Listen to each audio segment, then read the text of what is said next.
Quando o ser humano está com a razão, Deus é o seu advogado.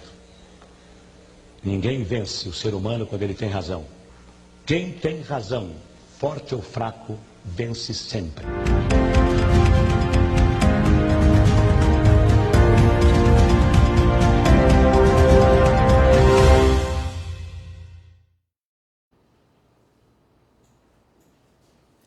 Meio-dia e 4 minutos ao vivo aqui em Brasília com Renata Daiel, no início da primeira edição do telejornal A Voz do Senado, nesta sexta-feira, 13 de março de 2020, aqui no Congresso Nacional, Gabinete 16 do Senado.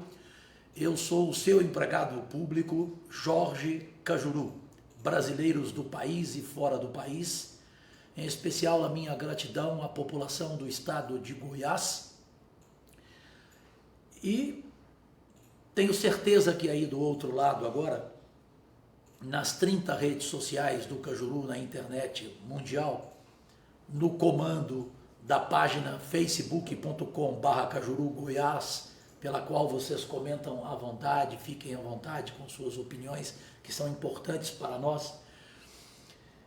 Sei que muita gente, neste momento, Renata Daiel, está chateada e até indignada com o comportamento de alguns veículos de comunicação, porque hoje um blog numa rede social, um portal, um jornal digital numa rede social, ele pode não ter força, perfeito?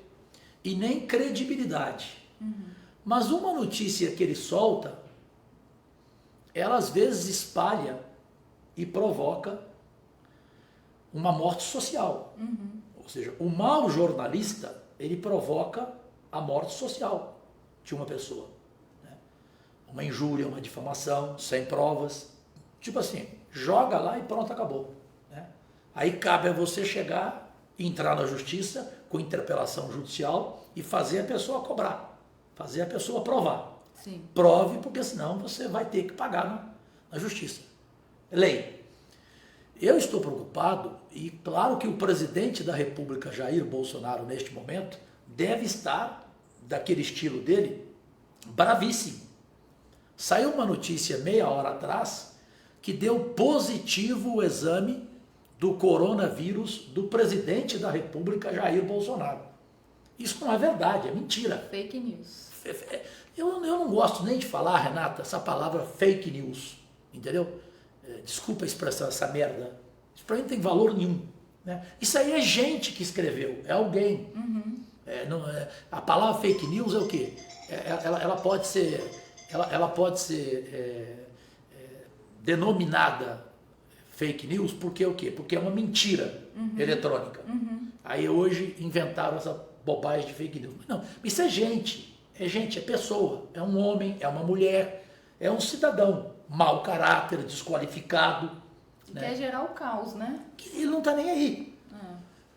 E esse caso, ele é alarmante, é o mundo inteiro, meu Deus do céu, que está parado e ao mesmo tempo fechado, com medo desse vírus que chegou e que me fez hoje, inclusive na tribuna do Senado, como sempre fui o primeiro a falar, 9 horas da manhã, porque também tem gente da imprensa que fala, o Senado está vazio, o Salão Verde está vazio, publica foto, vazio uma ova, vem aqui no Gabinete 16 se aqui está vazio, se aqui não tem gente trabalhando, desde 7 horas da manhã. Se o Cajuru não está aqui, se o Cajuru não foi na tribuna do Senado, se ele não falou, se ele não fez uso da palavra. Quer dizer, então você coloca todo mundo na mesma vala. Você tem que saber separar, ser honesto. Então essa informação sobre o presidente Bolsonaro não é só com ele. Eu não estou aqui protegendo o presidente.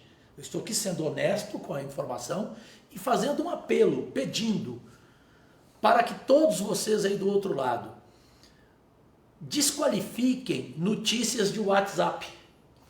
Você concorda? Concordo totalmente. Chegou uma notícia de WhatsApp falando que o fulano está com já está em quarentena porque deu positivo o seu exame do coronavírus?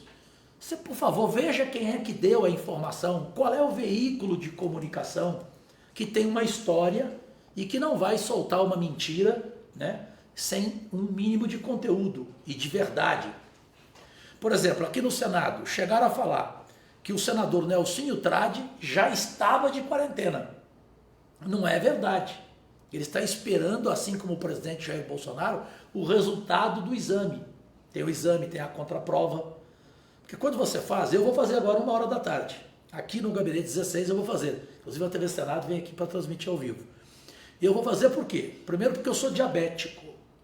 Aí eu fui comunicado pela senadora Leila do Vôlei ontem, quando ela foi fazer com o médico no SEIB, aqui em Brasília, o médico falou para ela, você não é muito amiga do senador Cajuru? Ela falou, claro, ele é meu irmão.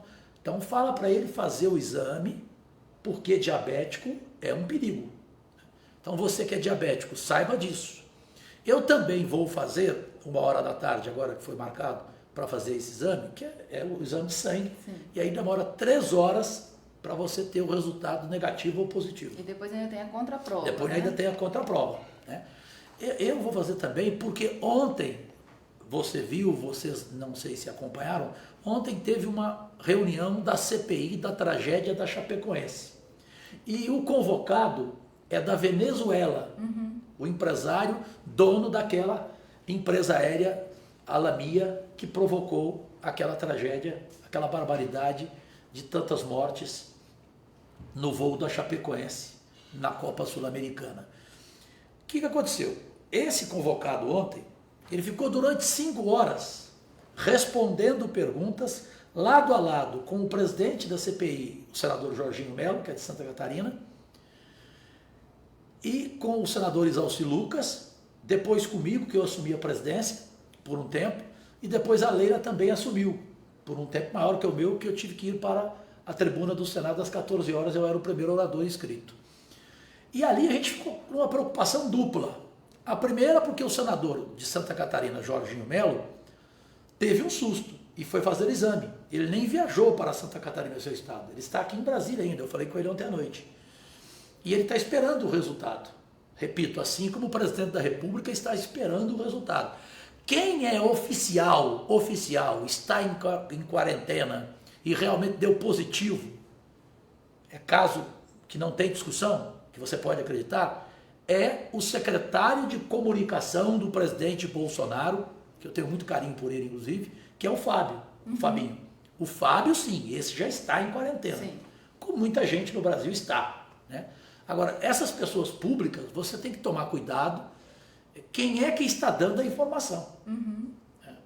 Foi até manchete, eu não sei, o Laerte não deve ter aí, porque eu cheguei a ver, no meu celular, no meu WhatsApp. Você também chegou a ver, não? Sim. Dizendo do Bolsonaro? Sim. E aí isso foi para outros, né, para outros cantos da internet. Mas não teve comunicado oficial nenhum. Vamos aguardar, porque agora, até o final da tarde, terá o resultado do exame do presidente, né? Se Deus quiser, dará negativo, né? Como também dos senadores Nelsinho Trade e Jorginho Melo. Então eu tive que fazer, como vou fazer agora o exame, porque eu fiquei o tempo inteiro junto com o senador Jorginho Melo, usei a mesma cadeira dele, a Leila usou o mesmo fone de ouvido dele, por isso que a Leila entrou em pânico ontem, foi fazer o exame dela, né? Eu até vou ligar para a Leila agora para saber como é que está, se já tem o resultado. Me lembra depois de terminar o programa. E além do caso do Jorginho, que me faz também ficar em alerta, né? Me faz, não, todos nós temos que ter essa preocupação, gente, é uma realidade mundial. Gente, em Paris, o Museu do Louvre está fechado, gente. Você acha que o francês iria fechá-lo à toa? O mundo está assim, gente. A Itália está isolada. A Itália é isolada. A Alemanha, a mesma coisa. E o Brasil precisa tomar providências e enfrentar essa realidade chamada coronavírus. Hoje eu estava lembrando na tribuna, 100 e poucos anos atrás, vocês se lembram daquela influenza H1N1? Lembra dela? Lembro. Sabe quantas pessoas ela matou no mundo? 50 milhões de pessoas. Nossa. Quantos do Brasil? 35 mil brasileiros mortos. Muita coisa, né? Naquela época, falta do que tem hoje, dos recursos que tem hoje, né? E a gente tem que incentivar o governo Bolsonaro a enfrentar essa crise. E até, como eu disse ontem na tribuna, e outros parlamentares estão concordando comigo, outros também discordando, que a gente deveria parar com essa conversa de orçamento e entregar o orçamento para o presidente da República e investir no enfrentamento da crise do coronavírus. Que é isso que está precisando o ministro da Saúde, qualificadíssimo Luiz Henrique Mandetta. Porque ele é dedicado, ele tem consciência. E ele está preocupado. Tanto é que ele fez uma declaração preocupado com as 20 próximas semanas, Renata. Aqui no Congresso ninguém pode entrar mais, não pode ter visita. Foram proibidas. Aqui se discute até o fechamento do Congresso por 2 semanas. Eu acho que isso não precisa acontecer. Mas, enfim, toda a cautela nessa hora, né, é importante. E só para terminar, você seguiu o telejornal, eu tenho que contar essa para vocês vão rir. Até porque o Luiz Alci riu, o Girão, os outros senadores, isso foi sério. Esse cara, que chama Ricardo Albacete, é aquele que eu apertei ontem na CPI. A gente mostrou aqui. Você mostrou? Que eu fiz pergunta para ele que ele ficava 1 minuto em silêncio. Ele ficava pensando como responder. Ou seja, eu botei o cara, né? Vocês chegaram a ver? Hein, Vitor? Ele fazia assim, ó. Ele não respondia na hora, não, a pergunta minha. Ele gaguejava. Teve uma que ele quase chorou. Então eu fui apertando o cara. E o cara estava conversando com a gente, boca a boca, igual eu estou aqui perto de você. Fica tranquilo que eu não estou ainda não. Vou fazer exame, né? Por que não? Porque, gente, hoje um gesto de aperto de mão, beijo, abraço, aquele que não te oferecer isto, na verdade é porque ele gosta de você. Aqui eles têm mania de apertar a mão, né? Não, segura aqui, Careta, por favor. Eles têm mania de chegar assim e falar, Cajuru! Num momento desse, como é que você faz isso? Já espalhou pelo corpo. Não, e tem homem que, por educação, chega e te cumprimenta com um beijo no rosto. Beijo no rosto. Não pode, não dá. Não está podendo um abraço, véio. Então a gente tem que respeitar. E aí esse cara, então, ficou 5 horas falando e praticamente cuspindo na nossa cara. Eu tenho que falar a verdade. Ricardo Albacete, né? Alto, tal, rico, milionário, papai empresário e tal. E ele está ali. Quando ele acabou de falar, o que ele fez? A gente o liberou, ele veio, sentou perto da gente ali na primeira fileira de senadores e colocou a máscara. Quer dizer que durante 5 horas, dane-se, né? Eu joguei aqui na boca de vocês o meu vírus, né? E agora eu vou botar a máscara. Não adianta nada. Mas você tem medo? Eu estou com você aqui agora, se acaba o jornal, eu estou com a máscara. Eu já joguei tudo em você, né? Então, eu também fiquei preocupado com isso. E os outros senadores também estão fazendo por causa desse caso. Então é isso que eu queria falar aqui. Desculpe o tempo que eu demorei para falar desse assunto, porque esse assunto está chateando e eu estou fazendo esse apelo. Não acreditem na primeira notícia que vocês forem ver e saibam qual é o veículo de comunicação que está dando. Tenham certeza da responsabilidade das minhas redes sociais.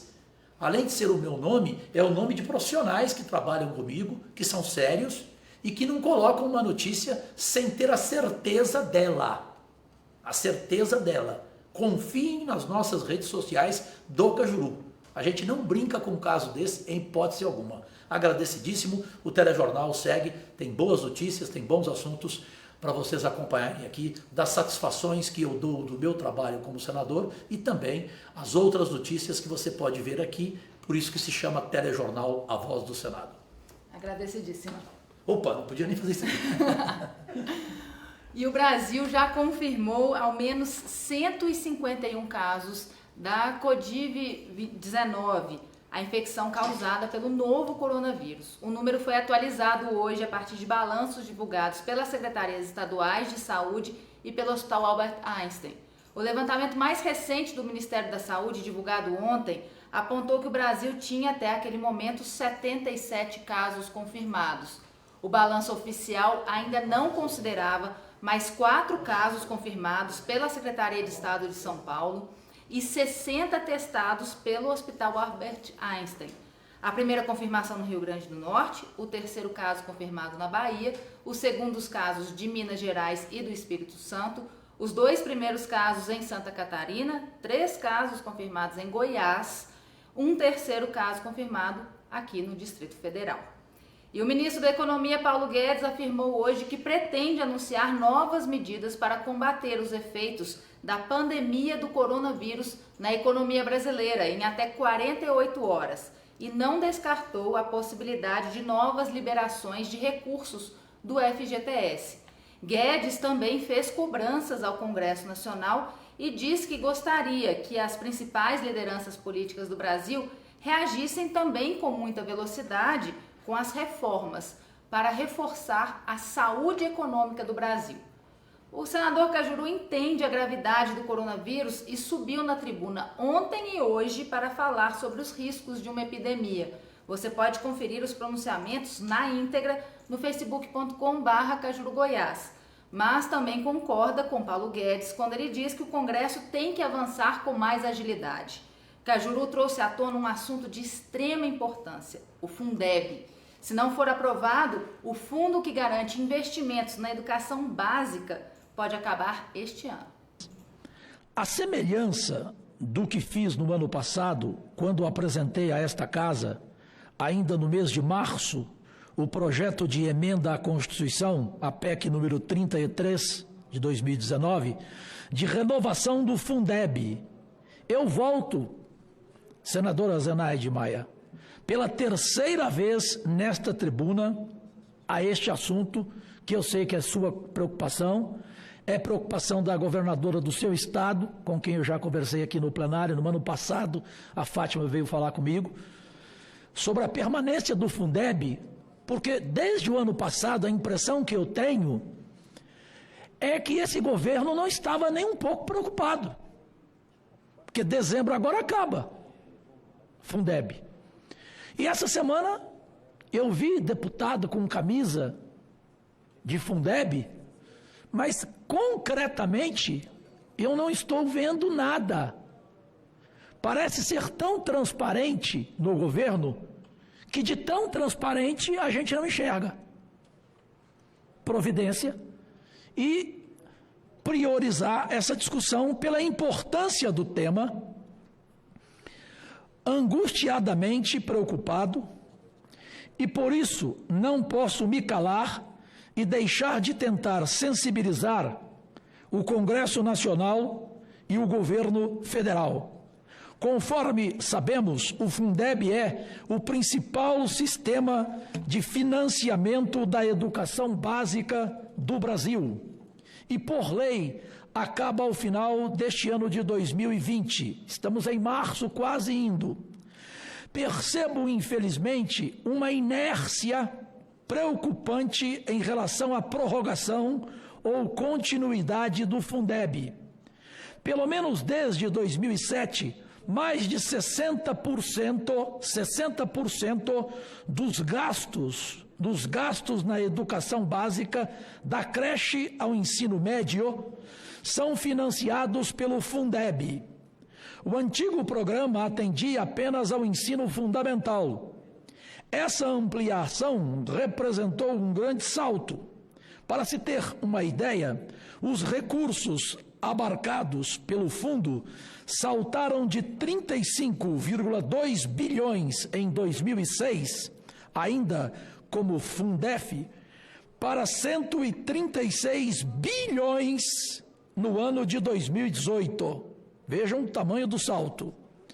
A complementação da União saltou de 492 milhões em 2006 para cerca de 14 bilhões em 2018.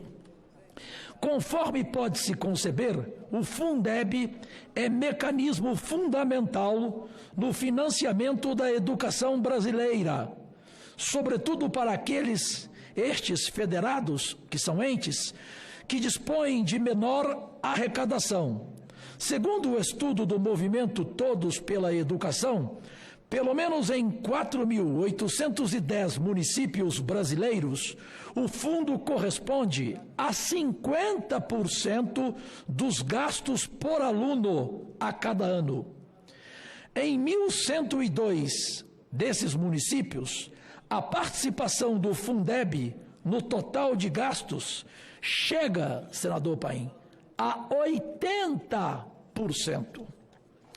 Há que se ressaltar ainda a importância do financiamento no contexto da concretização do Plano Nacional de Educação, o PNE 2014-2024, instituído pela Lei nº 13.005, de 25 de junho de 2014. O PNE apresenta metas bastante consistentes e ousadas para a educação brasileira, que demandam, além de melhorias nos processos de gestão, também aporte mais robusto de recursos. Este é o momento certo, portanto, para que o Poder Legislativo se movimente, a fim de garantir não somente a continuidade, mas também seu aprimoramento e perenidade. Nesse sentido, para concluir, achei por bem apresentar esta proposta de emenda à Constituição PEC, cujo objetivo é estabelecer um caminho possível para o tratamento da questão do novo Fundeb, aproveitando as discussões e reflexões que ocorreram no âmbito das propostas anteriormente apresentadas. Assim, em linha com essas outras propostas, em lugar de inscrever as diretrizes do novo Fundeb no ato das disposições constitucionais transitórias, inserimos a previsão do fundo no próprio corpo da Constituição Federal, para que não haja necessidade de renovação periódica. Tratar do fundo não é tratar de uma disposição transitória, presidente Marcos Rogério, pois por mais louvável que seja, mas de complementar os princípios do Pacto Federativo, que pressupõe redistribuição e solidariedade entre os entes, todas as vezes em que isso se fizer necessário, a fim de minorar as desigualdades, o que no caso da educação significa propiciar ensino e educação de qualidade para todos. Por fim, propus também que a complementação da União ao Fundeb passe de um valor equivalente a no mínimo 10% dos aportes dos governos estaduais e municipais para pelo menos 30%, meu Deus, após um período de 3 anos. Trata-se de medida fundamental que exige maior esforço de aporte do que tem sido feito hoje pela União, mas que será fundamental para concretizar o princípio da solidariedade federativa e tornar mais equânimes os padrões de qualidade da educação realizados pelo país afora. Não tenho visto nenhuma manifestação do senhor ministro da Educação, alcunhado por mim de ministro da Deseducação, sobre o assunto. Não vi, não li nada. Ele, o ministro, em vez de ficar nas redes sociais inserindo notas e piadinhas sem nenhuma graça, por sinal, outras eivadas de vieses malevoladamente ideológicos, deveria cuidar da gestão de sua pasta, evitando situações como a que ocorreu recentemente com o Enem, ou como está acontecendo com os encaminhamentos do Fundeb. Nada mais cristalino. Caso não seja renovada a vigência do Fundeb, não só a função redistributiva da União, mas também a supletiva, artigo 211, parágrafo 1º da Constituição Federal, ficará prejudicada e, nesse caso, a aplicação dos recursos ficará subordinada somente à arrecadação de cada ente federado, o que constituirá grande retrocesso em busca pela equidade, a famosa equidade. Fecho. É dispensável dizer isso aqui, mas o pilar e o fundamento de um país desenvolvido e que quer dar qualidade de vida à sua população é a educação e nada mais. O resto é tudo conversa fiada, é tudo perfumaria. Eu acredito nisso e certamente todos os senhores e as senhoras também, e especialmente a nossa pátria amada. Agora, meio-dia, 29 minutos, essa edição fica por aqui. Nós voltamos hoje às 6 da tarde com novas informações. Comente à vontade no facebook.com/Cajuru Goiás, Instagram Senador Cajuru, Twitter @Senador Cajuru e YouTube Cajuru Oficial. Ou então liga aqui pra gente no 613303-2844. Uma ótima tarde. Agradecidíssimo.